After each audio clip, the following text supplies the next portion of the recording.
The downfall of everything diversity, equity, and inclusion related, or wokeness for the sake of convenience, has been nothing short of liberating for someone like me. After fighting against this mind virus, and yes, that's exactly what it is, it seems as though this virus has now decided that it wants to rebrand itself in the future. And as I'll show you, these types are doing everything they can to ensure that this politically charged ideology remains and comes back stronger than ever before. And I'm also going to show you how a certain game franchise you all may know that might be getting screwed over big in the coming years. First, this comes from Owen Gregorian on Twitter, where a media type named Chris Hayes is speaking with Bill Maher live on television.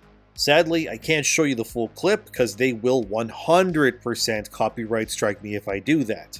But here's what happened. Chris Hayes, who's an advocate for DEI and wokeness for years, admits that the political angle of DEI has failed utterly and completely, and that the defunding of USAID, as I covered in my last video, has resulted in a political vacuum where there's much power to grasp, but it's all currently in chaos. Chris Hayes is a devout liberal, as all media types usually are these days, and admits to Bill Maher during their talk that the election led to the general rejection of DEI, with Trump winning absolutely. This scares Chris Hayes because he believes that it will lead to a Republican majority in every conceivable way, which yeah, it probably will. But now Chris Hayes has tried to paint a new ideological term to replace DEI, wokeness, and pretty much everything else. He calls it, and no, I'm not kidding, patriotic pluralism. Yes, a man who pushed you all to get your vaccine, bowed to every censorship and big company, is now trying to pull the Patriot card to gain power again. I can't show you the clip because of copyright, but Chris Hayes said in this clip, and I quote, "There is a message of what I would call like common sense, patriotic pluralism. Pluralism is another word for diversity. I think there is this sense in which there was this sort of backlash of politics. If we're not going to use that one, diversity, let's use pluralism. That's the thing that I think Democrats can win back a majority of message with." To interject here for a second, Chris Hayes then moves onto the concept of transgenderism and kids having access to such medical services to support his point. Again, and I quote, "They should mind their own business. If some father and mother have health care for their kid lined up who's trans, just stay out of their business. Let them, the parents, make that decision. That's their decision to make, and you don't have to make that for your family. There's a majority that understands that, like, we all come from different places, and part of what makes this country work is we acknowledge and we negotiate those differences, and that's the thing that I think Democrats can win back a majority of the message," end quote. So essentially what Chris Hayes, who's backed by all the usual suspects to push these political talking points, is saying here is that wokeness and DEI as concepts, they have to die, but they should instead be replaced with the overall new term of patriotic pluralism. The idea here is to use a word that is intrinsically tied to Republican values, that being patriotism, which these media types have used before, in an almost slur-like fashion to smear people who care more about things like America and having things be normal in other avenues like video games or movies.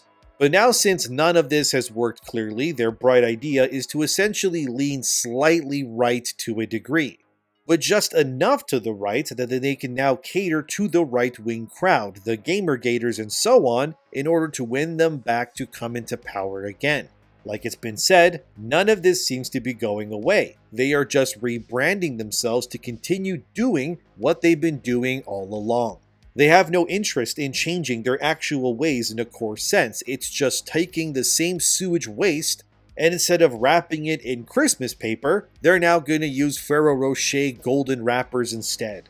But the end result is the same toxic sludge that's beneath the glitz and glamour regardless, and these ideologies, this innate concept, is not stopping anytime soon. Like I said, this of course extends into video games, and there's even more proof that is coming out that this battle is far from over. So like I said in the beginning, a franchise you all know is about to get screwed over big time. Let me show you. I was told this by a source, but it looks like tech4gamers.com has also reported on this, so clearly I'm not the only one who heard this rumor. Anyway, you all know Corinne Bush, the transgender game director who ruined Dragon Age Veilguard. They left BioWare recently and landed a job at Skeleton Key, which is a new game studio startup that is created and funded by Wizards of the Coast, the Dungeons & Dragons company. Well, what I heard, and so did Tech for Gamers too, I guess, is that the game Corinne Bush is working on is none other than Baldur's Gate 4, and no, I'm not kidding.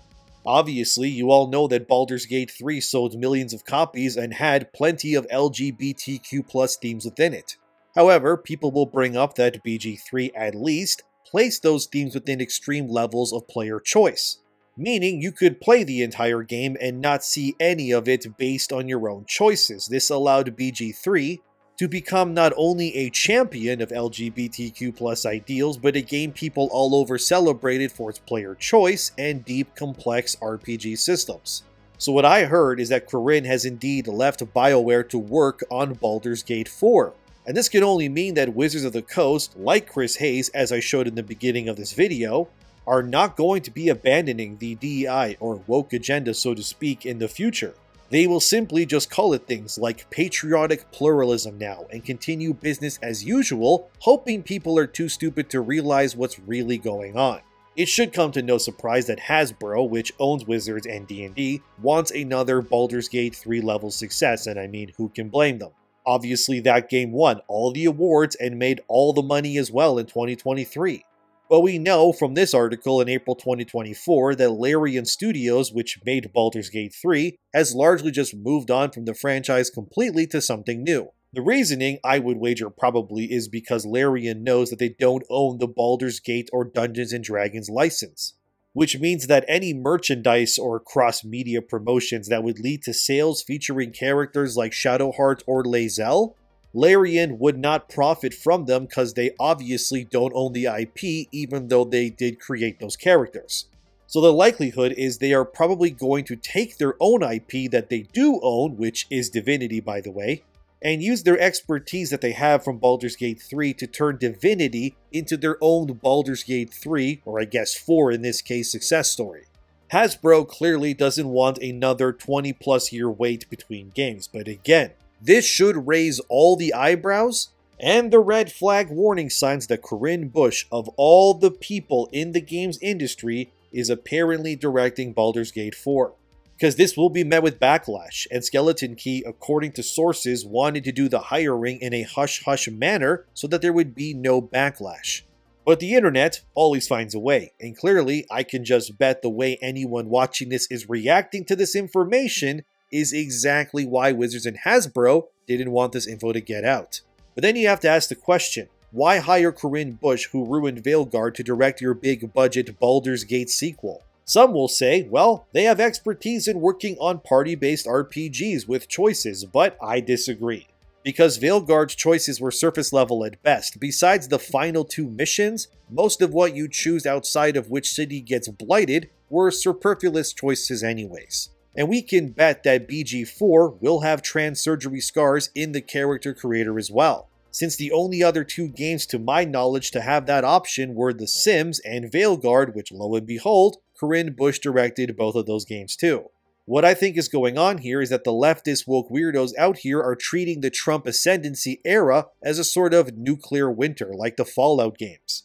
And the based radiation, so to speak, is spilling out, and it's infecting people to have common sense and realize that maybe all of these woke talking points are garbage and that they have been lied to all along. Which yes, they have been. So instead, what these companies who are clearly tied to DEI, sorry, my bad, I meant to say patriotic pluralism, are going to be going around and recruiting all of the yes men, women, and they themers they can to ensure that this overall agenda does not erase in the wake of the Trump administration completely nuking the USAID care packages that they clearly survived off of. But this then brings up the question, once Baldur's Gate 4 releases, which won't be for years, by the time that game is ready, it'll probably be around the time that the Trump 4-year cycle will likely be nearing its end, and this puts everything into peril. Could, by then, the based wave be dead? Could there maybe be some catastrophic mistakes made by the conservatives that lead to a mass exodus of their ideologies? Could the woke movement find a way to ruin and systematically turn people to their side come the next presidential election? Could this patriotic pluralism, so to speak, which we scoff at right now, suddenly become the new de facto way of life? It's important to think about these things right now because it wouldn't take much for such concepts to grow in power in the future. And maybe by the time the next election happens, players could be yearning for an LGBTQ+ supercharged Baldur's Gate experience. I can't reasonably say never about this because we don't know how things will look 3 or 4 years from now. But what I can say is that this doesn't bode well for the future of gaming at all. We know that the Veilguard writers are already attached to at least games like Ghost of Yotei, that was confirmed, and I reported on that in a previous video too. Because remember, all it took for this agenda, this disgusting mind virus to take hold, was for people to lapse in their duties and judgment when they thought that they won. And then it led to the original anti-woke movement, so to speak, which was the first Gamergate. And look at what the second iteration of that movement has done to the games industry already, and then some. Companies and studios are reeling. Not only are they hiring people in secret like Corinne Bush to allegedly work on Baldur's Gate of all things, but I even started to notice that in interviews that game publishers have begun to deliberately avoid putting developers' full names as well. Look at this video here from the recent Assassin's Creed Shadows dev interview that Ubisoft published. Do you notice how the devs are only showing their first names for the most part when they get introduced on screen? I think that they're doing this because they don't want these employees' full names to be leaked so people can look them up on LinkedIn or harass them via social media, which I never condone anyone to do anyways, but I thought that was a peculiar thing when I saw that Shadows video, and I just wanted to point that out to you. So whenever you see other games get promoted in the future, look for that too. See if they're not using last names as well. Could be interesting. But like I was told months ago, and it keeps ringing true, my sources told me that these companies will start using deception to market their games. I guarantee you when Baldur's Gate 4 is announced, it will look like a true sequel. It'll be dark and brooding and full of epicness. There won't be any hint of woke, so to speak, but it will be there. It will be in the character customization, the quest for sure, and sure as hell it will exist just conveniently past the amount of time it takes before the game becomes non-refundable for most players. So by the time you realize that you have been duped, sorry, it's too late, we got your money, and now you're stuck with the product. As Ben Stiller said in this article, Hollywood will be doubling down on all the things you loathe in entertainment going forward as well. Ben Stiller, known for movies like Tropic Thunder and others, said during an interview recently, "Look, I think artists are incredibly inspired now to speak out in creative ways about what's going on in our country. My daughter is an actor, she just graduated from drama school, and she's a writer and she wants to make movies. And she said, all I want to do right now is make stories about women and what they're going through because of what's going on in our country right now." So I think people are really inspired and you're going to see a lot of amazing art come out of it. Well, I wouldn't say amazing, Ben, but it'll be something alright, I guess, because a reminder what Ben Stiller is saying here isn't far off from what's already happened. When Trump first won in 2016, a lot of art was made that spat on conservatives specifically and had loads of white male villains in it as a big FU to Trump himself. And it looks like that will be repeating. Ben Stiller continues in his interview where he says, "Yeah, I think you have to be true to who you are in terms of what you create, but yes, for sure. And I think we all have to kind of look at ourselves and say, okay, what message are we putting out there with whatever it is we make? Even if it's a comedy, drama, or whatever it is, it doesn't all have to be political. It has to be true to who you are. We're all affected by the world that we're in, so hopefully it's going to be a reflection of the experience that you're having in some way. True to who you are. Yeah, you're about to see some really insufferable things getting made in the future, dear viewer. The fact that Ben Stiller specifically looked to his daughter who outright just stated that they just want to make stuff about feminists in Trump's America? Oh yeah, you know what they're saying, and no, we will not be watching your slop. But this propaganda has been in overdrive for a very long time. You can't look anywhere without some company pushing their DEI or patriotic pluralism in some way. Like here's Microsoft Vancouver showing off their pride stuff during a parade. Notice how Microsoft hires all kinds of people of all genders. And some of them even wear furry suits, I guess. The point is that all of this is done for ESG, or economic, social, and governance, which is a social credit system score, if you will, although I wouldn't be surprised if the concept of ESG gets rebranded as well in the future. Maybe they can just call it e-bucks, and the more ESG you get, you can redeem it via an online store for digital currency like in Fortnite or something. Then Asmongold recently spoke about how these woke individuals should all leave video games alone. And a big reason why they're such a big target on things like USAID when it comes to their connection with funding the very propaganda that has been ravaging every corner of the world so much is that they specifically targeted video games with this stuff. And as we all know, gamers are some of the craziest, most loyal, and frankly autistic people there are in the world. And you made their games lame and gay, and so they made it their mission to find you and destroy you, and it's really all their fault. Basically, if USAID and wokeness never targeted video games, they'd probably be operating business as usual.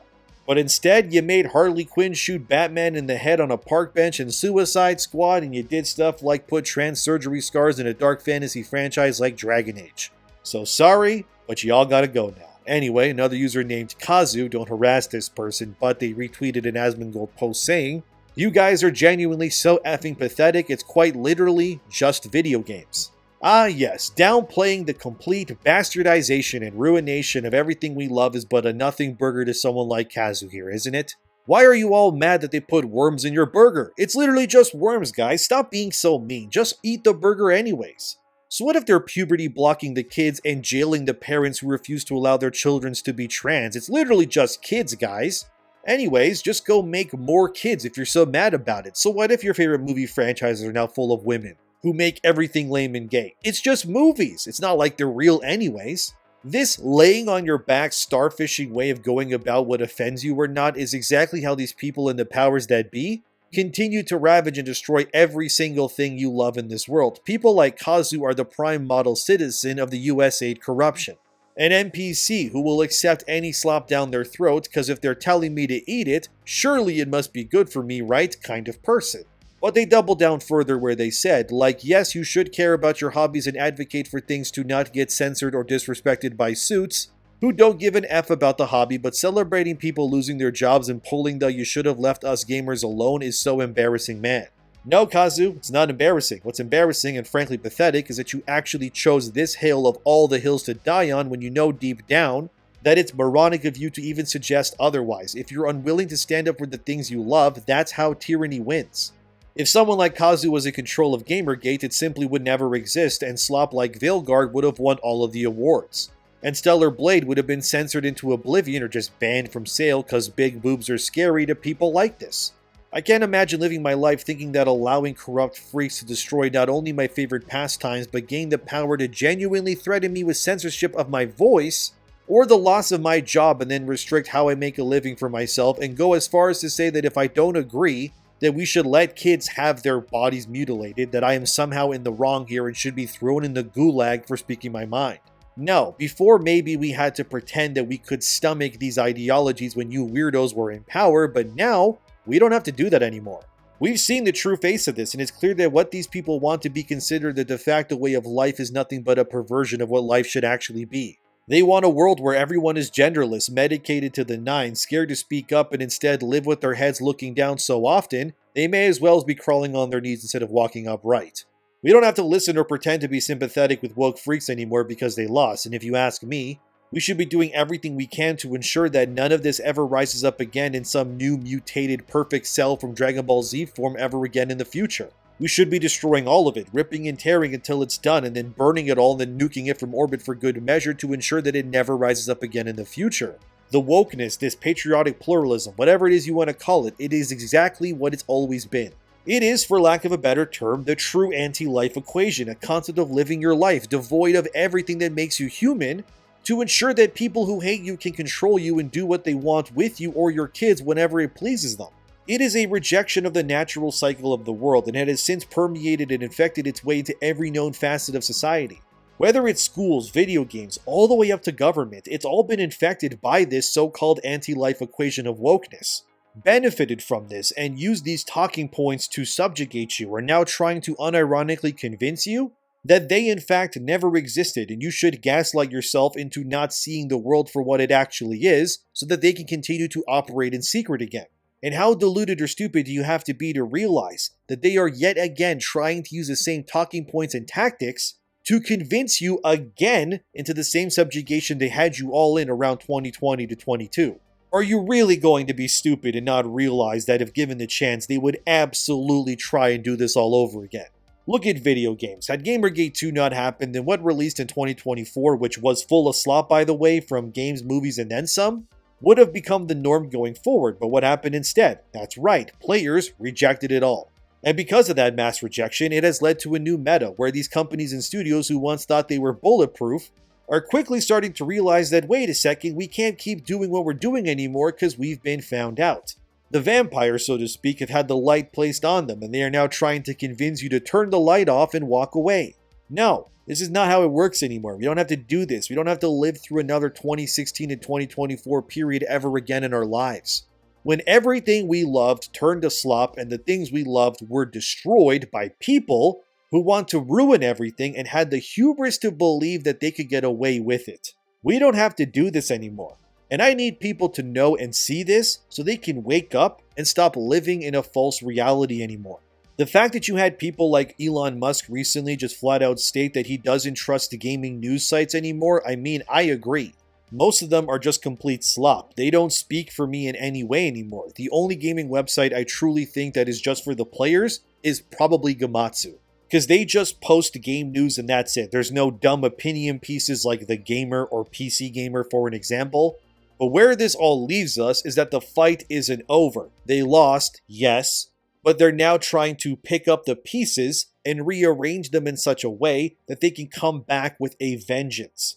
And it's up to everyone to stay informed and focused to ensure that what they did to not just video games, but everything never rises to prominence ever again. Because I don't think the gaming industry or movies could survive another disaster like this if I'm being honest. These DEI freaks are political monsters, and as a song I really like once said, the vampires feed on the wars of mankind.